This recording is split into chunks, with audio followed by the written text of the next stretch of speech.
Redundant links are great, but let's learn how to take full advantage of that extra bandwidth using ether channels.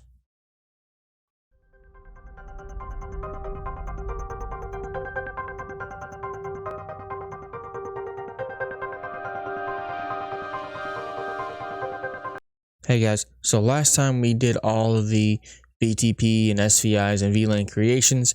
This time we're going to take all those basic trunks we configured and we're going to configure ether channels on them. So what we're going to do is we're going to take core 1, core 2, and they have redundant links in between. Right now I can only utilize one trunk link because of spanning tree. What we're going to do is we're going to logically group them together into an ether channel. So the switches and spanning tree see them as one link, and we can utilize the bandwidth of all 4 links at one time, maximizing our throughput while keeping the redundancy. Let's take a look at that topology, how we're going to do it, where we're going to do it at, then we're going to hop right into that configuration. Okay guys, so looking at this topology, we're going to take a look at the core 1 and core 2 real quick. So that's going to be right here. So that link in those 2 switches has 4 links in between. What we're going to do is we're going to configure an ether channel over top of them. So logically it looks as one port, and STP shows it as one port in the spanning tree algorithm, right? Once we're done with that, we're going to go ahead and we're going to do the same thing to the distribution 1 and distribution 2. It has, again, 4 links between them. So we're going to configure those in the ether channel using either LACP or PAGP. We might even do just a standard ether channel on in one of these configurations, but what we're going to do is we're going to configure them as well so they can talk to each other and load balance if needed. Okay, so once we get done doing those, then we have to connect the links between the cores. So that's core 1 connection going, core 1 going to distribution 1, core 1 going to distribution 2. So we're going to put an ether channel there. Okay, then we're going to take core 2 to distribution 1 and then core 2 to distribution 2 and put an ether channel there. That way, again, all of those links look as one logical link. Spanning tree will calculate those paths as one logical link. So when it's distribution, instead of doing 1 out of the 4 or 1 out of the 2, it's going to go 2 of that link, and then it's going to calculate the spanning tree based off the other connection that it has, which is in the ether channel. So we're going to take a look at the configuration where we've already set up the spanning tree primary and secondary. So let's hop into the configuration. We're going to do core 1 to core 2 connections right now. Okay guys, so what we're going to do is we're going to click on core 1, go to the command line, and we're going to look for all of the devices that are connected to core 2. So we're going to do that by enable show CP neighbors, and core 2 should be 101, 102, 103, 104. So we're going to do a config T. That puts us in global configuration mode. Then we're going to do an interface range command, which is going to allow us to configure all 4 of those ports at the exact same time.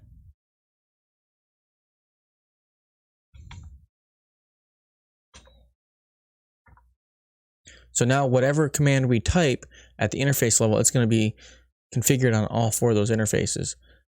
So for core 1 to core 2, we're going to configure a LACP, which is the IEEE standard for the ether channels. We're going to make that as active, so it's going to be on no matter what. The LACP protocol is going to be on no matter what. So you do that with the ether channel or ether group, channel group, sorry, channel group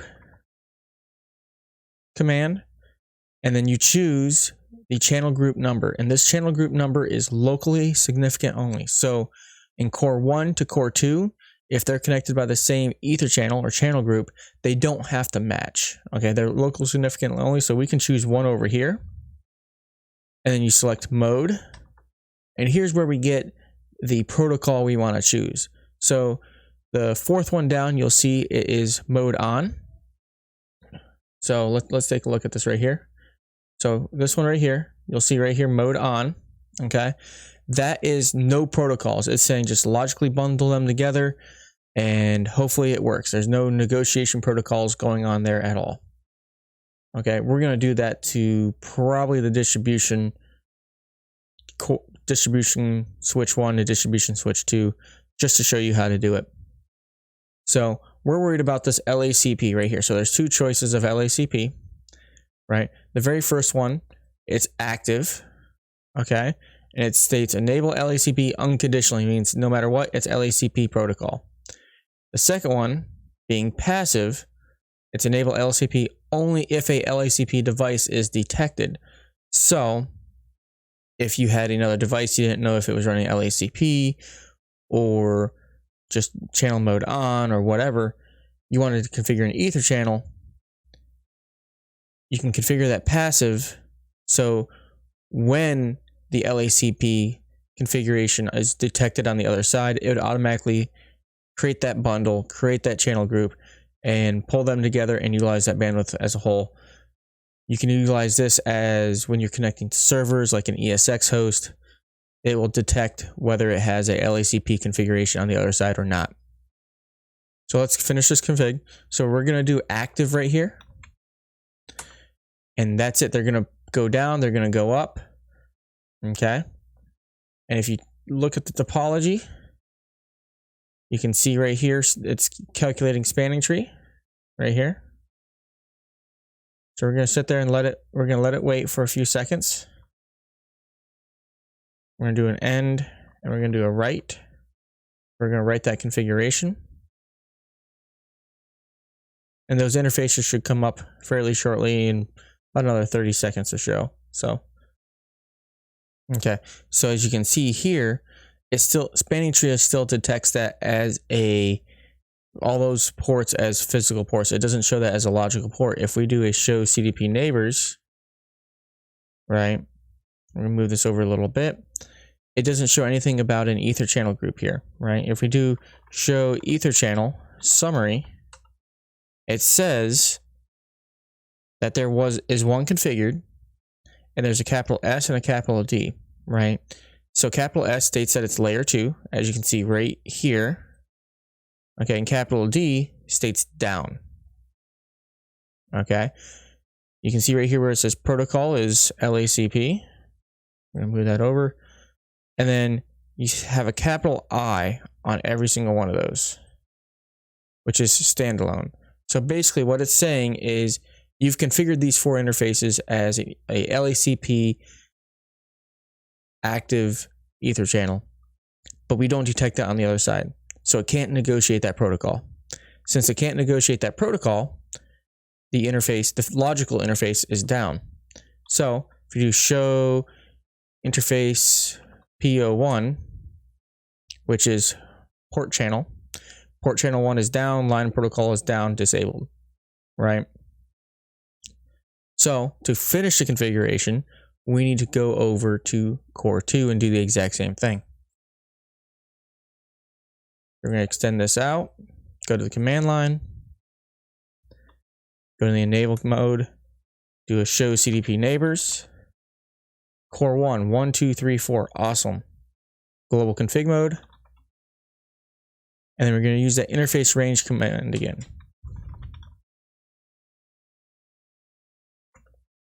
Now we're going to do the exact same command. So we're going to do an ether channel, we're going to do channel group 1, because to keep it symmetrical, we'll create one where it doesn't match next time, and we'll show how that works. And then again, we're going to choose active. Now, if you look, the difference we've seen here is the line protocol 5 for port channel 1 change state to up. Interface change state to up. All right, so we're going to do an end. We're going to write the config. And we're just going to wait a little bit. Let the interfaces come back up. You can see here they're turning amber. So I guarantee you if we do a show spanning tree VLAN 1, you see here, port channel 1 is now an interface. And it's the root and it's learning, right? It's a root. So that is the way it connects to the root bridge, which is core 1. And as you can see here, that spanning tree has finished. It now shows a forwarding for port channel 1.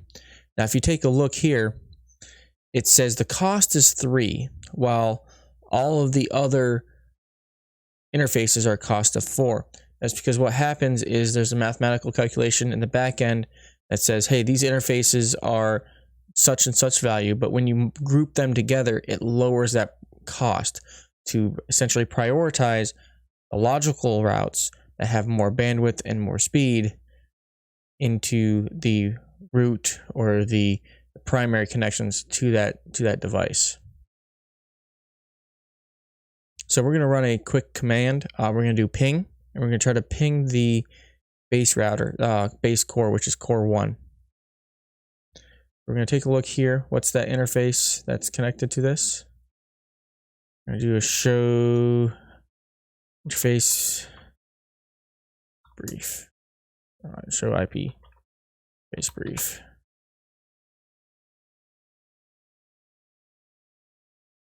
So we're going to ping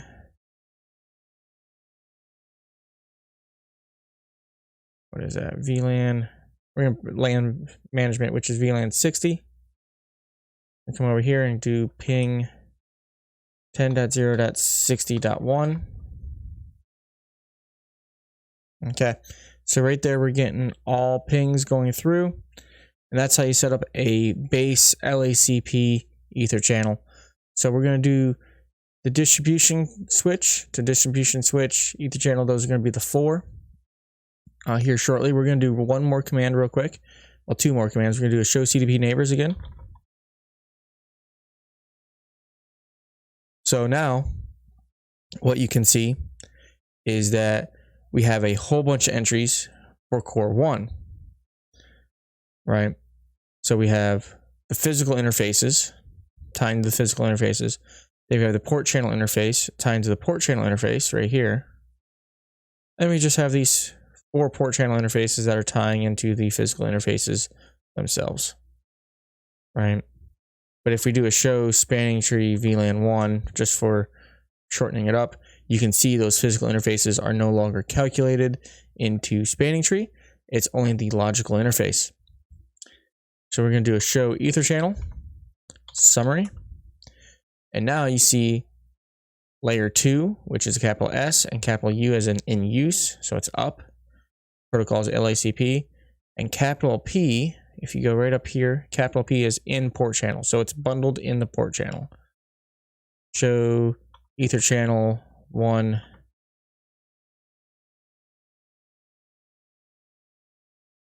port channel.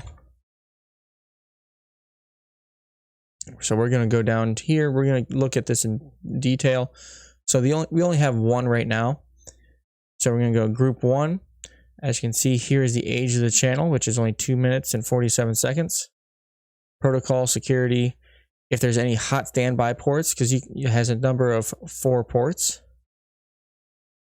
Okay. If we bundle, say 6, there might be 1 or 2 hot standbys that are in there. And then right here, you can see the state of each one.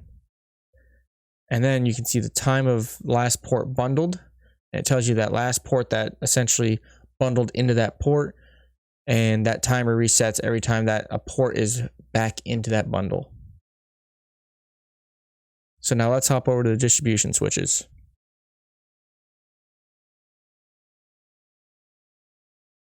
Now, what I want you to keep track of is that there's amber lights on this side.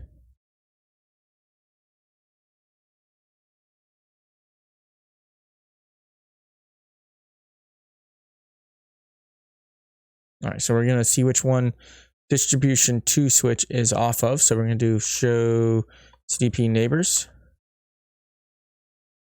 Helps if I type it right. And we're looking for distribution 2. So 1, 0, 24, 23, 22, and 21. They're all right next to each other, so that's great. So we're going to use that interface range command again.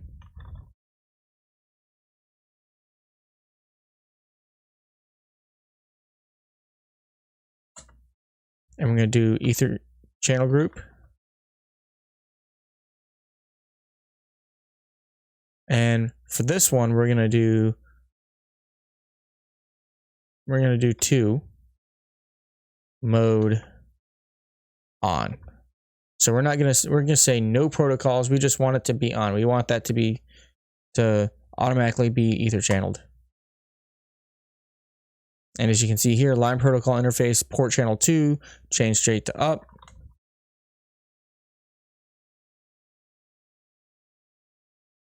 And you can see here, port channel 2, it's an alternate and it's blocked. Cost is 3. Then if we go to show ether channel summary, it says it's up. Why? Because there is no protocol negotiation to that. So we're going to go to the other side to finish the config, just to see what happens. See how this works. Enable, show CDP neighbors, make sure it's all the same, 23. Yep, 1021, 1022, 1023, 1024. So we're going to do the same thing.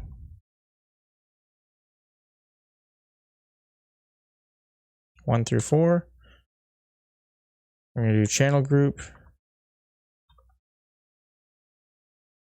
We're going to do 1 on this side, mode on.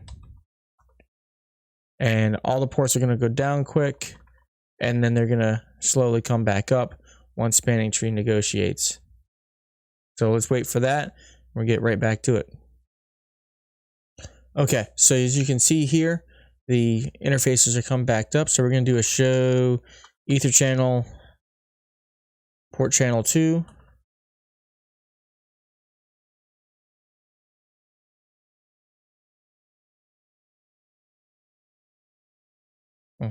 Guess you can't specify that in Packet Tracer. All right, so here it shows that they're port channel 2, port 1.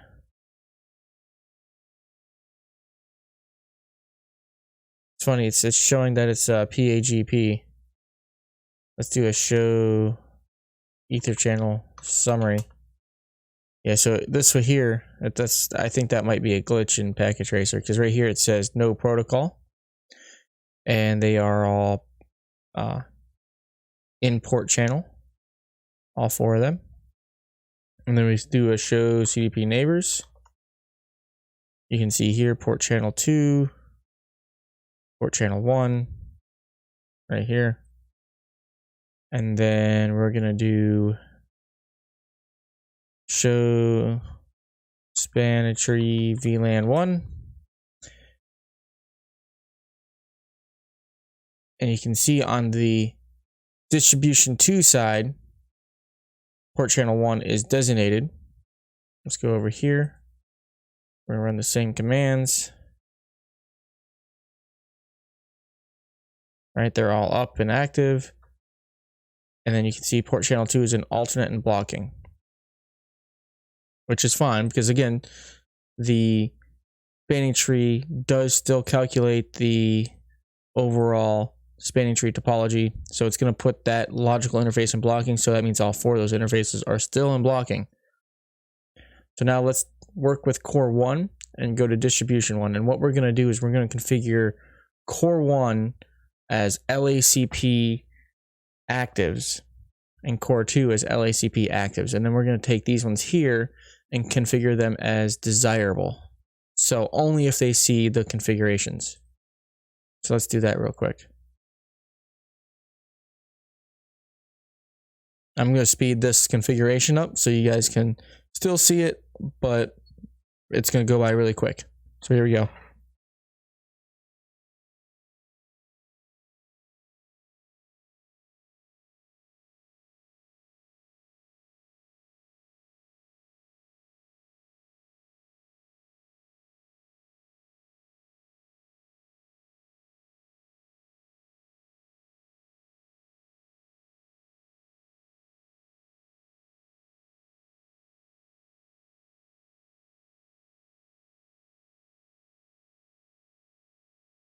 Okay guys, so we've finished the configuration. As you can see, the HQ distribution 2 switch is still amber.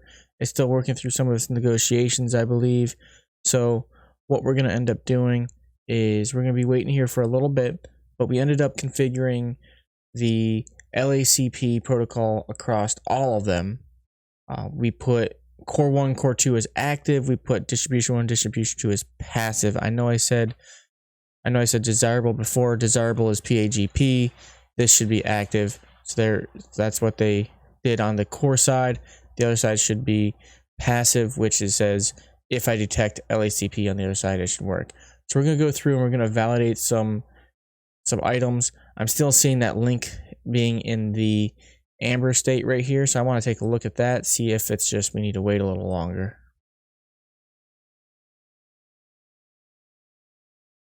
So we're going to look at show ether channel summary. Right. Show CDP neighbors first. That way we know which one we're looking at. So it's to the one to the core 2. So that's port channel 3. Right. So we're going to do show ether channel summary. Ether channel 3.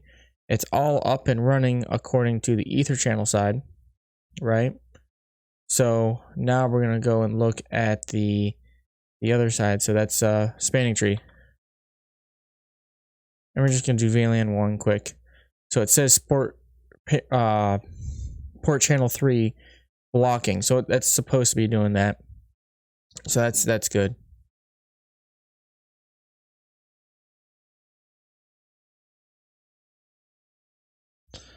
Some of the other validation commands we can do. So if we do a show ether channel, right? You have your port channel, so you can look at the details. So we're going to go through that real quick. So we're going to do just port channel 1. So at the very top, group 1, port channel 1, it tells you how long it's been up, right? It tells you number of ports in the port channel, if there's any hot standbys. This is listing as PAGP. It really should be nothing because it's just mode on. If there's any port security dedicated to it, then here is your actual load. We'll get into that in a future video when we do this on physical equipment. Time since last bundled. We've already talked about that. And this command lists all of your port channels in Packet Tracer. I believe on physical equipment, you can actually go and say port channel 2, port channel 3, port channel 1, and just see that specific port channel. The other thing we can look at is show interface, port channel. So we want to look at port channel 3 itself. It's the same output as you would see as a regular physical interface, except for it says hardware is ether channel. And then here is a address, a MAC address that is a logical MAC address for that connection. All right, guys. So what we did today is we configured that ether channel, which is great. If you're interested in the previous lab with a playlist, you're going to look right up here. There should be a playlist card where you can come check that out. Over here is another card to one of our videos that you're really going to like. YouTube says click this one. And then obviously don't forget to like and subscribe below, or right over here you're going to see my little face. All right, till next time.